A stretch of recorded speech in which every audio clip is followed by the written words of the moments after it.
Welcome to Merschman Seeds Cup of Joe. On this episode, Ben has an update on his Merschman PowerCore Enlist 2512C-30 cornfield that we filmed Cup of Joe in last week. Dylan talks about planting wheat and Hessian fly free dates in Iowa. And Ferrie raised the topic of field fires. Lynn talks about having a field fire action plan. Welcome to Merschman Seeds Cup of Joe. Today we got Lynn and Dylan, and Lynn, you are going to lead the discussion. Yeah, so we've had some traveling over the last week here, and it's definitely one that has been interesting, I guess, to see what the haves and have-nots in the countryside. So just kind of want to let our viewers know what their quote-unquote neighbor farmers are up to. So we traveled to northwest Iowa yesterday, and we've got a new dealer up there around the Lake City area. So we also went up and looked at a corn plot with a genetic supplier in Story City. But it was really interesting to drive up there to kind of see the, I guess the haves and have-nots. Down here in southeast Iowa, we have talked about probably ad nauseum about how good of conditions that we've had. Here in the latter 30 days or so, it definitely has taken off to the downhill side with the lack of moisture and heat, but still sitting really good. The part that surprised me the most when we got, I would say, 10, 15 miles northwest of Ames, Iowa, how adverse of conditions they truly had. Beans were holes in fields from water, very stunted.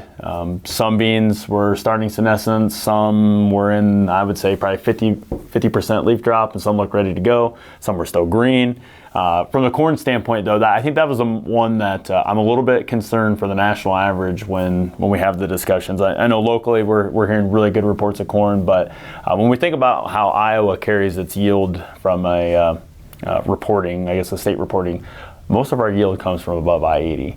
And from that, basically the line, when we cross that Des Moines, I really don't see a huge corn crop that's going to come out of it. I mean, there's probably going to be pockets, just like there is down here, but overall, I mean, that we were on a stretch of road for probably 30 miles, and tops were blown out of corn was leaning, stuff looked like it should have been probably combined a week ago. There was maybe some later planted stuff that looked fine. I mean, it was green, but I mean, nothing too impressive. So, hearing the same reports out of central Illinois as well, where areas that 260, 270, 280 is the norm. Hearing 180s to as high as 240, which is still 40 bushel off. So, I think there's potential there to have some surprises with from a national standpoint with the corn yield.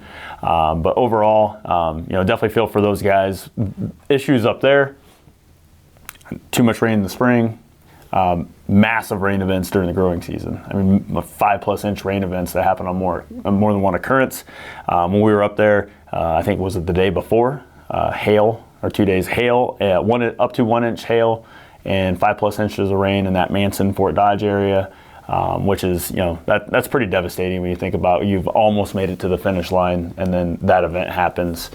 Same, McCook, Nebraska, hearing the same thing about storms there. So, definitely feel for those guys in that situation. But I think it's going to be a year of the haves and have-nots for sure. So, when we look at that and ask the reasons, why, certain things happen, we're obviously traveling at 55 mile an hour, so speculation. The first thing we talked about was southern rust and how early it affected them. Typically, we're above that I-80 line, so it could be 102 to 115, or it could be 99-day corn, kind of depending on pockets where you're at. But when we start looking at stuff in that 102 and below, or 106 and below range, a lot of that material, regardless of genetic supplier, just isn't screened for southern rust because it's not like Bill Brewer, or ASM for that area, was talking about the second time in 44 years he can remember a southern rust bomb, essentially. So it's not something that our genetic suppliers are able to really get a good handle on, just because where they test that material, it's not an issue. So when that happens, you're definitely seeing some stuff stick their head out, show really good resilience. You're also seeing stuff that is very frail right now, and the management aspect of that with fungicide is definitely going to pay off even more so potentially in those areas than even down here, where we kind of when you get into that 110 to plus range, there's some screening that goes on there. There's some natural, there's some known plant resistance to or tolerance to that. So there's some defensive plants can play, but kind of the great unknown, it would equate it to like us a couple years ago in our group 3s with white mold. It's kind of it was never a known issue, and we're historically 3.6s and 3.7s are grown. Now we're getting a pocket in central Illinois, so we're having to kind of figure that out very quickly, which we will do, and we'll get that figured out. But definitely one that the only way to manage that was the guys that put on at least one fungicide. And to be honest, looking at some of that stuff, probably should have had a second shot, depending on when that first application was done. So, yeah, and I think having a conversation with a handful of the growers that were at that meeting last night, it's not only a disease play, but I think the disease hit harder because there's probably nitrogen deficiency, there's sulfur deficiency because of leaching. Yep. and the amount of rain that they had in the month of July, June, and even in August. They Yep. had quite a bit of rain in the front half of the month of August. So the corn didn't quite have enough groceries to get it across the finish line. We've talked about it before, but when we're already stressed, it seems like disease comes in, it hits harder, and it definitely takes the life out of the crop. Yep. A lot quicker. Yeah, and then the last one on that I would just, if you're seeing similar symptomology that we were kind of describing, really the biggest thing would be to get aggressive on your combine management there to get that stuff out of the field, because it has already most likely cannibalized itself. It is probably leaning, willowing in the corn. It's just going to make that very susceptible for wind events. For those who haven't seen willowing corn, I would describe it as it's not root lodged. Mm-hmm. It's not necessarily snapped per se. It's just kind of like the corn is leaning on its neighbor. Potentially, if you get too many of them, that kind of gets stacked up. It all kind of goes down. Very similar to like deer damage, but you'll find it like where we're seeing it is in areas that flat black prairie style dirt that probably no deer around. No true like big wind event. It's like a kind of a little pocketed area. Yep. So you're just kind of seeing it lay over, maybe tangle up a little bit. Some, you might see the tops kind of come off of some of those, but it's cannibalization of the stalk, yep. Crown rot, and basically the stalk's not being the rind's not being super strong or not having the pith behind the rind to hold the plant. Yeah, absolutely. And right now where we're at with the corn harvest, noticing on like the 2512, saw just a little bit in that and some really good dirt where that was operator error and maybe some compaction from a previous pass, a tillage pass. But if you look at that, when you come out and combine that, that pith, that what's left after you combine it, there's a lot of moisture, there's a lot of potentially nitrogen still left in that. When you go to those others, it looks like that corn has been degraded for weeks. It's been sitting out there. This stuff is it's really stringy, it doesn't have that spongy texture to it. It's definitely has cannibalized itself. It's combining fine. Most combines, it'll line itself back up with the snoots and go through just fine. But you might see some pockets, but definitely one of those that unfortunate, but something you got to store in the back of your mind and know that I know we can manage our way through that one. Yeah, and it doesn't matter. You called out the 2512 because that's just happened to be what you were sitting in the combine, but you could see it on our drive, and it didn't matter the brand, it didn't matter the genetic supplier. It's just you either run out of nutrients or you have a disease that takes you out early, and you're just seeing the results of adverse conditions. So, Dylan, what do you got in front of you?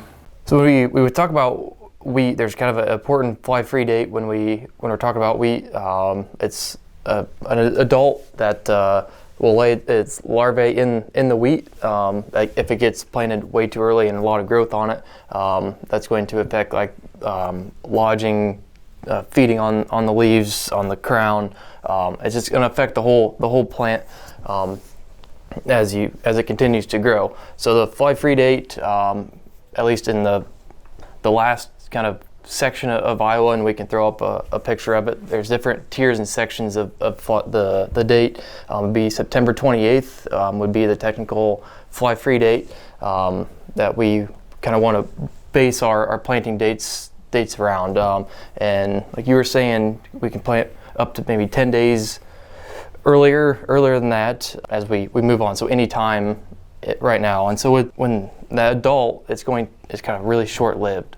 So that's why that date plays such a big factor, because then we start to lose our heat and our growing degree units are moving really fast. And so then as we move on, then with the larvae, they're going to start to grow if those flies lay their eggs, and then it's going to just keep continuing on, and then next year it's going to lodge. It's going to have effects on nutrient uptake, everything that you can imagine on that side of things. Correct. So the fly that you're actually talking about is the Hessian fly. Yep. So the date is called the Hessian fly free date. Yep. And the further north you go, the earlier you can plant the wheat. The further south you go, the later you're supposed to be planting your wheat. And not only is we can control the Hessian fly with seed applied insecticides. Yep. And why we can go 10 days earlier here in this general latitude is because we use a southern rate of insecticide, and that southern rate allows it for a longer period of coverage for that Hessian fly. So when we're planting 10 days earlier, that's not necessarily true for somebody in the Boot Hill or further south in the Mid-South. That's more for our northern latitudes where guys are focusing on pushing their double crop earlier and earlier. Well, I think we look at that too. The other is with the integrated pest management side of it, that really in our area we haven't had incidents of Hessian fly for as long as I've been in Merschman. I mean, right. I think I've heard some down when you get around Cape in that general area, but as you travel further north, it's just not like those flies are able to make that migration. But you still have to be cognizant of it because it could happen. Right. That's why the dates are there, and yeah, like you said, it's all related to potentially the heat cycle of our climate. So if we hypothetically keep getting these longer, warmer falls, we could be at risk, because I think if you look at the Hessian fly date, it goes back to a long time ago when some of those dates are set. So the caveat there for the northern guys is that we do offer that protection, but just scouting would be a great way to mitigate that. But we offer the protection, plan at the date. That's really the two best ways to manage that particular pest. Yeah. And things to avoid also, you talk about the longer falls and the warmer weather. The Hessian fly free date also, it's not exact science, but it also gives us usually an appropriate amount of time for how much growth we want in the fall. Because if we get too much growth in the fall, we also attract things like aphids and different pests that can vector diseases like barley yellow dwarf mosaic virus and stunt virus, and there's a handful of other viruses that can come along, typically from aphids, that are really drawn to a lot of growth. So that Hessian fly free date kind of works on two different sides of the coin there to make sure that we don't have too much fall growth. Fall growth is good. It gets you lots of energy stored up. It usually gives you lots of tillering and sets you up for great potential, but we also got to be cognizant that we don't want too much growth to attract the wrong pests into the field. For sure. One of the things that I wanted to cover this week is the field that we filmed Cup of Joe last Tuesday on, that aired last weekend. I went back 7 days later, and so we talked about that corn being 33% in the 33% in the Meristem applied fungicided acres, and the check was at like 27%. Went back and pulled those Tuesday again this week, and we had dropped a full 10 points of moisture on the Meristem fungicide treated product and the untreated check as well. So in 7 days we lost 10 points of moisture. That has a lot to do with the humidity that we have, the dew points that we have, the heat that we have, and the corn is drying down extremely quick. That goes back to what you were talking about with stalk quality and harvest timing. A lot of guys, it looks like it's October 15th or October 20th out in these fields, and things are moving along at an extremely accelerated pace. That's great for the guys that don't have dryers. It's great for the guys that are ready to roll and have a lot of capacity to get corn moved and hauled into the bins, but it does present a few extra challenges. And one of those challenges is the corn is drying down at an accelerated rate. In some instances where the disease is extremely high, so southern rust or tar spot, or pick your disease because they're all out there, or the corn was in a drought, if we get over to east central Illinois, where that corn may not have hit black layer because of a disease, because of a drought, this corn is drying down extremely quickly, which is going to leave us with, number one, lighter test weights, and number two, spongier cobs. So when corn dies down too quickly, when it dies and dries, the cob doesn't really solidify the way it's supposed to, which makes it extra difficult to harvest. And we were pulling ears from competitors, whether it be Bayer style of genetics or Corteva style genetics, and it doesn't matter where we were pulling these from. When we were out looking at that genetic advisory plot, there's just spongy corn out there, spongy cobs. So it's not going to be a year for getting the combine set perfect, in my opinion. So be extra focused on making sure that the corn is going in at the correct moistures, because all of the extra foreign matter that's potentially in there, you don't want hot spots, you don't want wet spots, and expect a little bit lighter test weight when it comes to hauling that grain in at harvest. So I have personally sat in combines over the past week and a half. You have sat in combines, and you just got to be okay with looking in that back glass and seeing a little extra cob that you may or may not want to see back there, because some of the adjustments that you make to try to clean things up starts puking 20-30 bushel an acre out the back. So it's fun. Yep. Every year presents different challenges. It's been great for dryer gas though. Yeah. Like I said, for the guys that don't have dryers or the guys that can move stuff extremely quickly, it's definitely keeping harvest moving right along. And for those that know, we talk about Ken Ferrie's podcast quite a bit, and he had a great point yesterday when we were listening to it on the way that I'd be remiss that you and I, being firefighters, that the last thing we want to do right now is go fight a field fire. So he had a great point, calling your local fire department, especially for rural areas. And I can attest to Houghton that we're all going to be probably in the same spot, so response time isn't going to be as fast as I say would be during the quote-unquote slow season. So plan A should be to have probably a tillage tool set up to be able to operate quickly, and like he said, not where it's at, have it hooked up. Good Lord's listening, we got some rain. Have it set up, ready to go, not just back in the corner of the shed. And then the second one, for those guys that have sprayers and tenders, having water available and somewhat readily available would be ideal. And then calling the fire department would be number 3. And especially, you and I know, rural, we're low on. You call the fire department first, but that shouldn't be your first plan of attack. Correct. Yeah, you got to give us about a 15-minute lead time. But yeah, with manpower being, it's just like farming on the fire department side. Manpower is pretty limited, and when you get into, if folks have never been around a burning cornfield fire, there's not a lot you can do from a fire department standpoint. Really, a tillage tool is what you have to make the fire break and then go in and hit the hot spots. So having a tillage tool ready is really the number 1 and 2 option when it comes to that, because there's just it generates, especially when the corn's dry like this, it just generates so much heat, and you get a little bit of wind, and that sucker just wants to run, and you could have a big issue, as you've unfortunately experienced. Yeah, so on top of having your tillage tool hooked up, it may be good to have a battery tender on it too.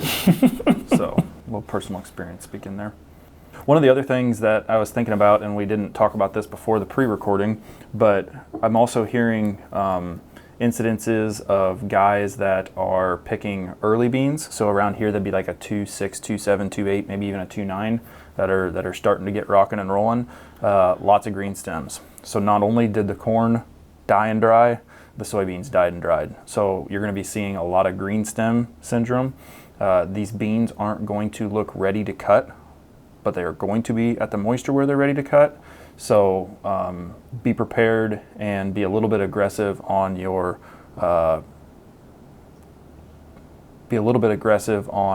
nosing into the fields and actually checking, because it's going to be another year like last year and the year before and the year before that, where there's going to be beans that go from 15% down to 9%, and it's only going to be in a matter of a day or two. So it's going to be one of those years where you're just going to have to spend the money on the diesel if you're going to try to get those 13%, 14% moisture beans. You're going to need to push hard and be early, and it's going to kind of look and smell like silage coming out of the back of the combine, because it's just, that's how, when beans die and dry, you just get green stems. So corn doesn't stand. Yep. Beans don't cut good, but there should be some decent yielding beans out there. Just to back up and clarify that a little bit, make sure you're actually going out and looking at the pods. Don't just judge the leaves. Actually physically look at your pods, because your pods will tell you the story on that. And you might even still have some yellow, not completely gray or brown pods. It might be a little yellow-esque, but you pop that pod, and there might be a pretty dry bean in there. So, like you said. And I have seen over the past 3 years, I have seen a lot of 13% moisture beans that have green beans in them. So the beans don't die off evenly. That's why in the South, when they're used to harvesting in 90, 100 degree weather, that's why they use a desiccant, because it makes the cutting easier. It makes the moisture more even. It gets rid of the risk of storage damage. So that's one of the reasons that they do the desiccation like they do it in the South. So I actually fear that one more than I fear the corn hot spots, really. I think it's just a unintended consequence that we're just going to have to deal with, and it's going to be, like you said, here locally, we just caught a little bit of rain, as probably heard over the camera, but if we don't get another one to knock those leaves off and the petioles off, it's going to happen. You're going to have to deal with it and then manage that throughout the winter, and it's not fun. As we know from some seed production bins with managing green pods and foreign material in bean bins, can be much more catastrophic very quickly than compared to corn, where you can kind of step your way through some stuff. Beans, it's hard to manage. Yep, for sure. Lynn, you got a joke to get us out of here? I have a few. Joe sent me quite a list, and Alex wanted to step into the game of jokes, so I can take no credit to how bad or how good these are. Okay. They're pretty good here. Good deal. I just read a book entitled "How to Survive Falling Down a Staircase." It's a step-by-step guide published last fall. Nice. That's a good one. And then giving Alex his flowers here. Do you know that the man who invented the Ferris wheel never met the man who invented the merry-go-round? They traveled in different circles. I like it. Good job, Alex. We should have put him on here to read it. Yeah, no kidding. The man behind the camera. Yep. So next week, I think we're going to try to give guys some updates. We do have some Meristem program results from full program versus untreated checks. So tune in next week. I'm hoping we have a little bit more yield data to come in. Guys are definitely getting into the full swing of things. Yep. So hopefully we have some good news to pop back out to you guys, and be safe during this harvest. Remember to take it slow and do things the correct way. And like Lynn said, you always want to be safe with fires and all the other risks that are out there. So be safe, and we will catch you next week.